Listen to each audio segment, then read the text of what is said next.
৭৭তম মানবাধিকার দিবস উপলক্ষে আইন সহায়তা কেন্দ্র ফাউন্ডেশন রাজশাহী বিভাগের পক্ষ থেকে আজকে 10ই ডিসেম্বর জেলা প্রশাসকের কার্যালয়ে আমাদের বর্ণাঢ্য একটি র্যালি আয়োজন করা হয়েছে। উক্ত আয়োজনে আন্তর্জাতিক মানবাধিকারের যে প্রতিপাদ্যগুলো, যে বিষয়গুলো আছে, নির্যাতিত, নিপীড়িত, অসহায় মানুষদেরকে নিয়ে যে নিরলসভাবে আমরা কাজ করে যাচ্ছি। প্রত্যেকটা মানুষের অধিকার, মৌলিক অধিকার থেকে বর্তমান বঞ্চিত হচ্ছে।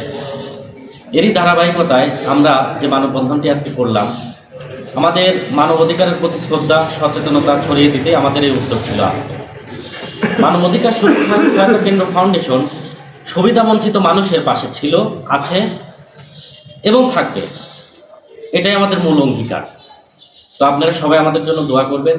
আইন সহায়তা কেন্দ্র ফাউন্ডেশন রাজশাহী বিভাগ যে নিরলসভাবে আপনাদেরকে নিয়ে কাজ করে যাচ্ছে, ইনশাআল্লাহ এই ধারাবাহিকতাটা যেন আমরা আগামীতেও বজায় রাখতে পারি, এটাই আপনাদের কাছে আমার চাওয়া এবং পাওয়া।